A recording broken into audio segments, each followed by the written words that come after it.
So, Blue and Jai, today we're going to be talking about cash pay options as well as birth settings. So, I heard you guys haven't decided on whether or not you want to do hospital, home, or birth center birth, which is totally okay. Really, it's finding the place that you're most comfortable, the place that you can afford, and the place that'll actually be most sustainable for your family. So, that being said, we're going to go over the pros, the cons, cost, of course, evidence based care in all three settings, as well as informed consent, because informed consent is very important. So, when it comes to home birth, so home birth unfortunately is not the most affordable thing out there when it comes to cash pay for some people. Same with birth center and hospital, but thankfully all three typically allow different payment methods and payment schedules to make that burden easier on their clients. So right now, the home birth community and birth center community in Indy, for home birth, it's about $3,500 to $4,500 for the birth and all the care. And that can be paid in all different kinds of installments. I know most of the midwives are having the full amount due by 36 weeks. And then birth center births are going to be $6,000 to $75,000. And that's not including a lot of the labs and the ultrasounds. Same with midwives. That is all typically separate. And then hospital birth. Hospital birth right now in Indiana is ranging between $9,000 to $17,000 cash pay for a hospital birth. And that is with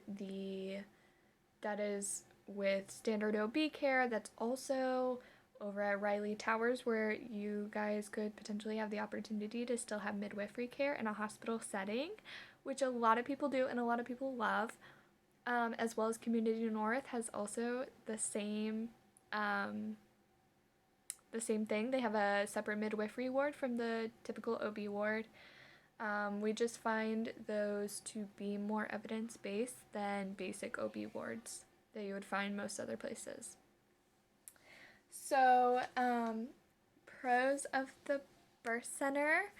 So just to talk about birth centers again, birth centers are typically ranging from $6,000 to $75,000 for the birth, not counting in ultrasounds or blood work.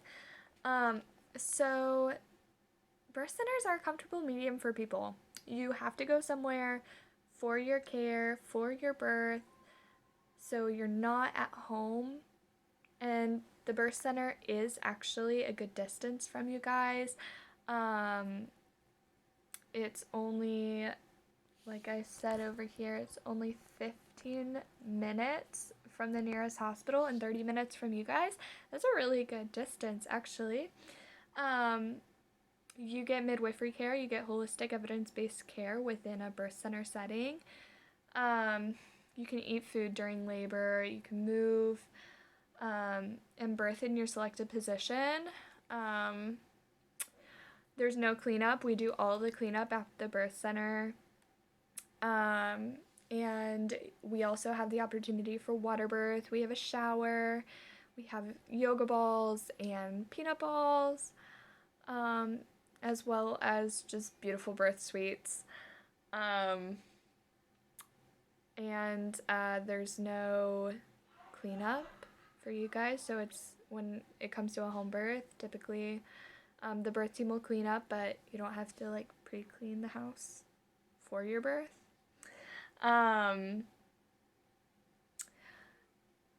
We do an in-home 48-hour postpartum visit, so you're not coming back immediately for a postpartum visit. And privacy. You guys still have the privacy of a home birth in a way, and a lot more privacy than a hospital birth.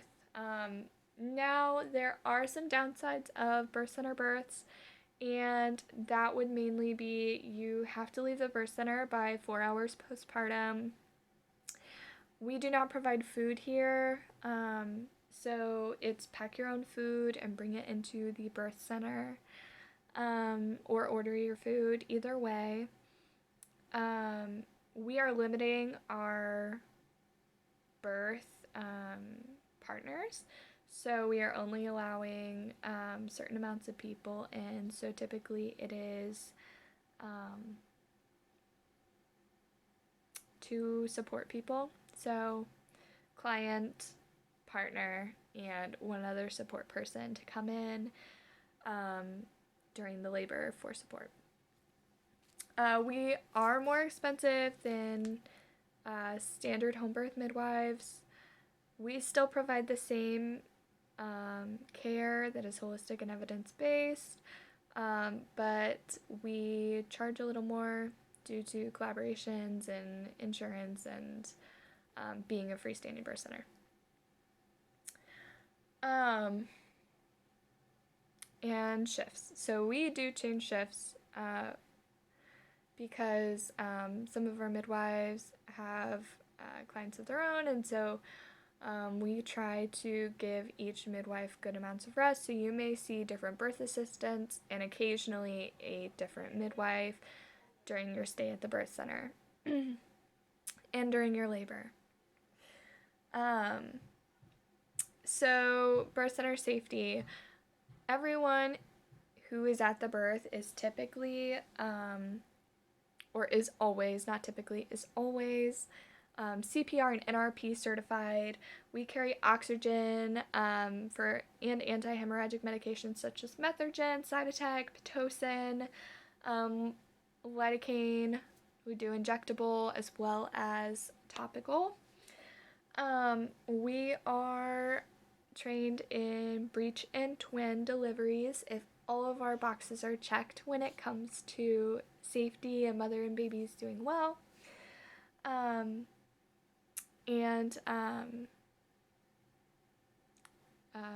Mothers and birthing persons and here in Indy it is only CNMs who are practicing in birth centers at the moment.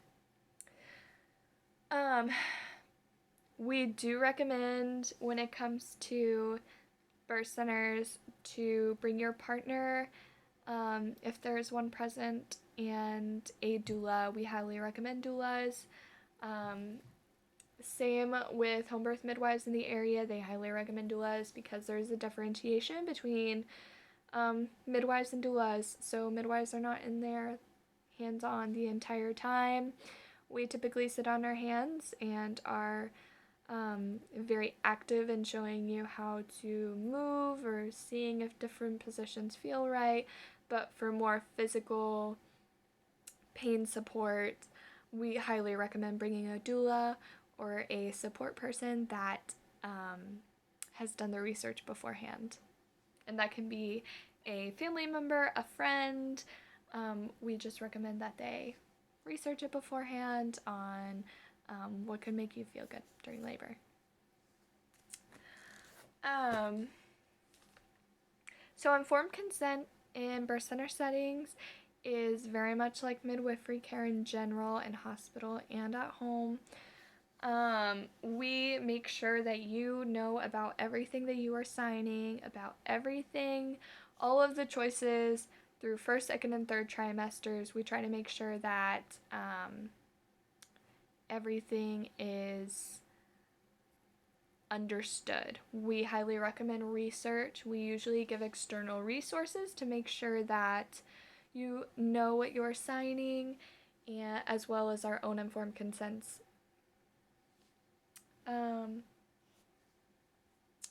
So evidence-based practice in each location, we try to have the most evidence-based care that we can, evidence-based holistic care.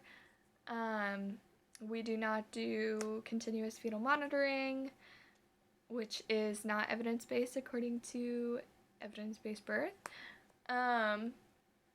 And we are very active in new updates within birth communities and birth research and pregnancy research to make sure that we are giving the best care that we can possibly give. And then, yeah, so that's basically birth centers, and they are lovely places to have babies. So hospital births are wonderful, because good care is good care, and if you feel the most comfortable in the hospital is the best place for you. So pros of hospital birth are birth in a hospital is a very controlled environment, and that makes a lot of people comfortable, or certain people comfortable. And hospitals typically have midwifery wards, and hospital midwives are wonderful, wonderful providers who provide great prenatal care and postpartum care, and are great during labor, very gentle, and really know how to support their clients. And they typically offer intermittent auscultation. So, as I said, evidence-based birth does not support continuous fetal monitoring, but they do support intermittent auscultation, which in the hospital setting is 40 minutes off of being monitored and 20 minutes on. And so that is how they make sure everything is okay with baby without having you constantly hooked up onto the fetal monitor and kind of being stationary, being hard to move, all of those things. Hospitals have moved forward in the sense that they now offer birth tubs, showers, birth balls, and so many different awesome mechanisms for getting through labor naturally, which is wonderful. And unfortunately, they do not allow you to birth in the birth/labor tub, but it happens all the time. But they do not prefer it, but they have so many other mechanisms for getting through labor. That is wonderful. There's no mess. There's no mess to clean up, as in home birth, and that is really nice that you guys don't really have to worry about cleaning up afterwards. There's a staff typically for baby and a staff typically for mom, so in cases of emergency, if emergencies are happening with both mother and baby, there are 2 designated staff for both. And so mom and baby are typically taken care of in a very fast and efficient manner. Active management is pretty much standard of practice at hospitals right now, which is evidence-based in the sense of there's less hemorrhage. According to evidence-based birth, there is less hemorrhage associated with active management. Emergency equipment is right in reach. As I said, with staff, there's 2 staff to manage emergencies. Well, there's a whole slew of equipment to manage any emergencies that could occur during birth, as well as in home birth and birth center birth. Those midwives are also equipped to handle hemorrhages and different emergencies, but hospitals, they're on it in the sense of you're already there in case of drastic emergencies. They're the best place to be. Cons of hospital birth, as in with home and birth center, there are cons. So, the primary position of delivery is on your back. Even some nurse midwives typically prefer this. only 40 minutes between intermittent auscultation. That is a very short amount of time, but there are ways to make that 20 minutes laying down for the fetal monitor really helpful during labor, though.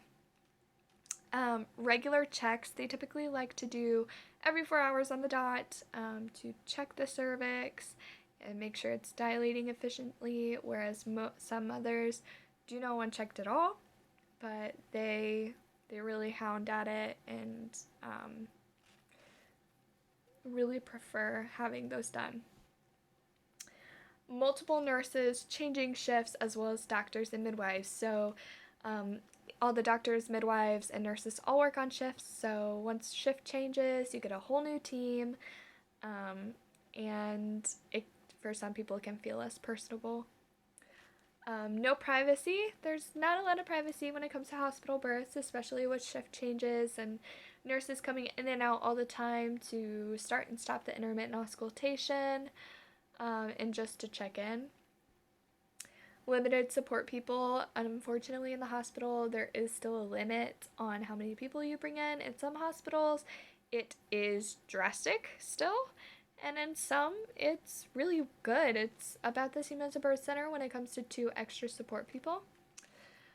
COVID restrictions. So some hospitals are now allowing families within the birth room to not wear a mask, which is great for some families who feel comfortable with that. And then it's masks within the rest of the hospital. And then some hospitals still require masks for even the mother during labor.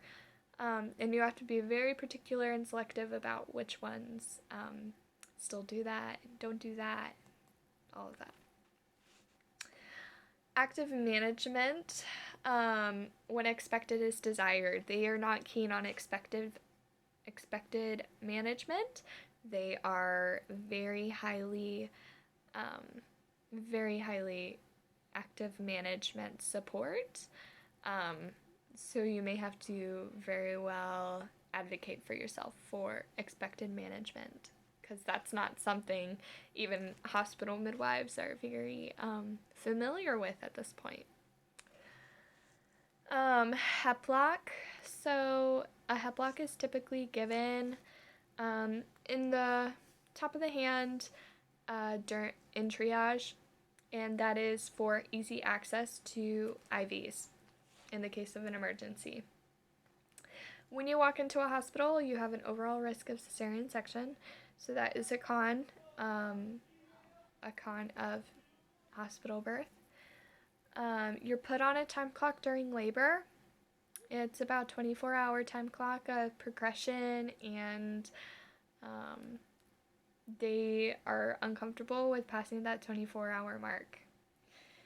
And unfortunately, that's something that's put on the hospital midwives as well, only because they are under the doctors, not necessarily because they would themselves.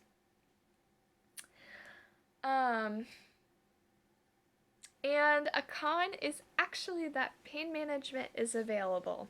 So for people who want to go all natural, a lot of the time they say, don't even offer me pain management.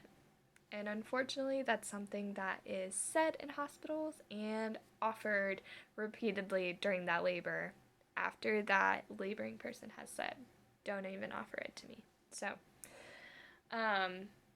it's more of a temptation to get it each time it's asked as labor progresses. So that's where it'd be a con.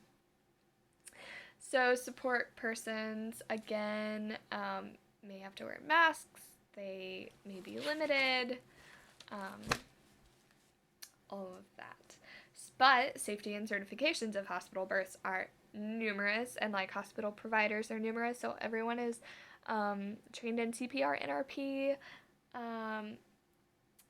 and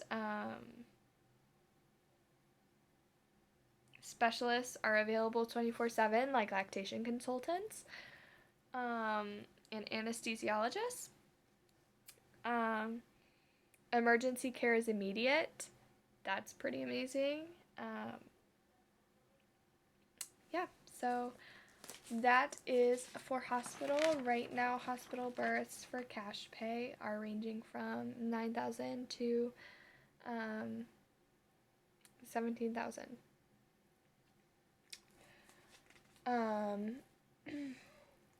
So for home birth, home births themselves are ranging again from 3,600 to $4,500, not including ultrasounds and blood work.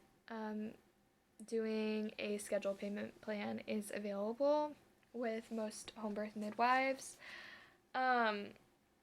Pros of home birth would be privacy. You are in the privacy of your own home. You're in the comfort of your own home. It's a very safe place for a lot of people. The number of people aren't limited in a home birth. Not a lot of midwives will say you can only have X amount of people as of right now. That is not the vast majority of midwives. Typically, they say you can have as many people as you want at your birth, but everyone has to have a role. So whether that is your mother is there and she is making soup and getting the sitz bath ready, and your little sister is there, well, is your little sister taking videos and taking photos, your partner's aunt or mom or cousin is there, are they cleaning up, doing laundry, warming towels, filling the birth tub? There is a role for everyone in a home birth. And so everyone that comes to your birth typically should have a role. They're not just spectators at a birth. Limited checks or checks per request. A lot of midwives aren't check happy in a way where they are constantly, let's check your cervix, let's check your cervix. Typically it is, do you want a check? And if not, I won't ask again until you request. That is how checks are done nowadays with some home birth midwives. Movement and freedom to eat during labor. So we encourage movement and ignoring labor as much as possible before it really starts getting uncomfortable. So whether it's walking up and down stairs and eating a big meal before labor to keep energy and fuel in your body, all of those things are good and highly endorsed. The newborn stays with mom. Nobody touches the newborn until the newborn exam, and even then, your baby's right next to you. And we really try to endorse skin to skin with partner, with mother, or birthing person. We really endorse that, and we don't want to take the baby away because then the baby want to get skin to skin. So, position. Giving birth in virtually any position. We try to educate on what positions are best for not tearing, but whatever position the mother feels best in and fetal heart tones are best in, we endorse.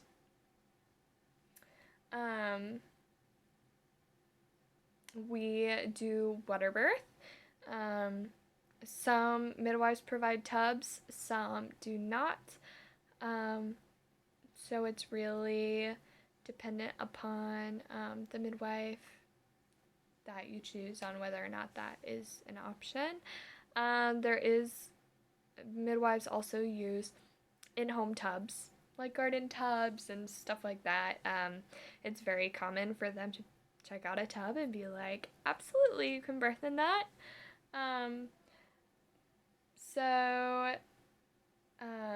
And in home birth, unless water breaks without contractions, there is virtually no time limit on home birth. We don't put we don't put clients on a time clock unless there are signs of maternal exhaustion or birthing person exhaustion um, and issues with the baby is showing signs of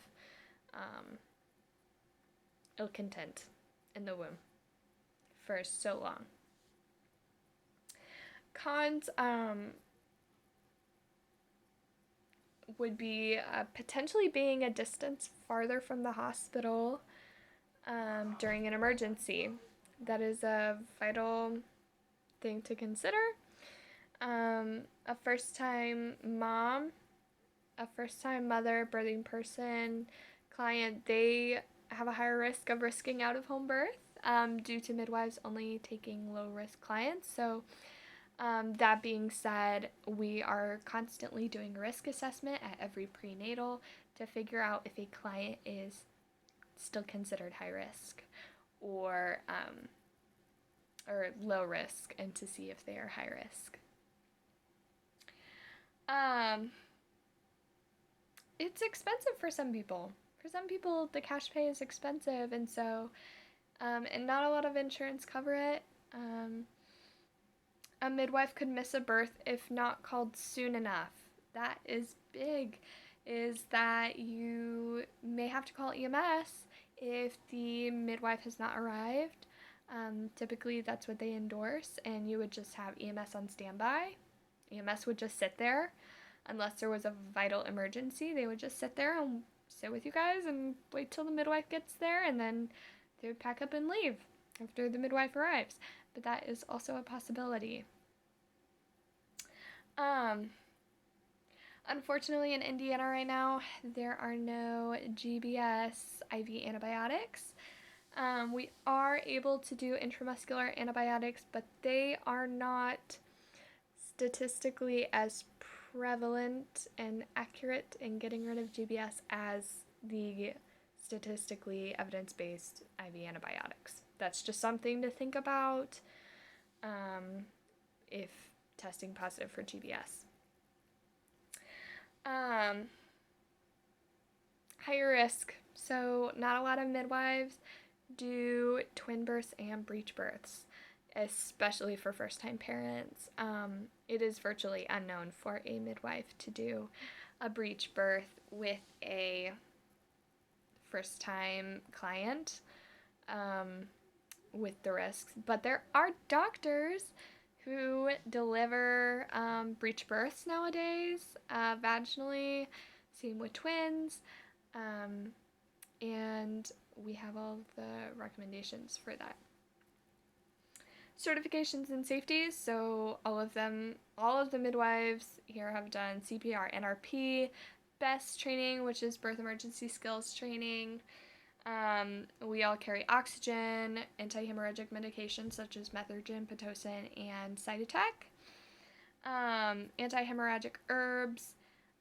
We also carry a Doppler for fetal heart tones and monitor the baby's well-being within that, as well as vital mechanisms to take vitals for the birthing person or mother. Partner support, we highly recommend that the partner is super hands-on, and that childbirth education is something that you guys take. It is very great, even when it comes to hospital, birth center, and home birth. Birth education is important to know all the mechanisms of birth and how everything can go, and different relaxation maneuvers, all of those things. And a doula. Doulas are highly recommended as well.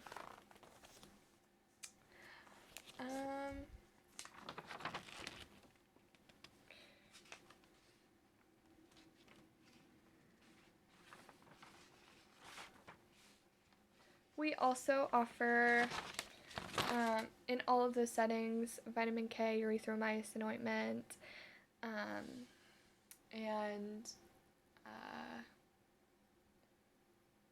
yeah, and in GBS testing, blood draws, ultrasounds, we all can refer out to those or do them. And those are kind of the gist of the options available. If you have any more questions, I'd love to answer them. So, yes.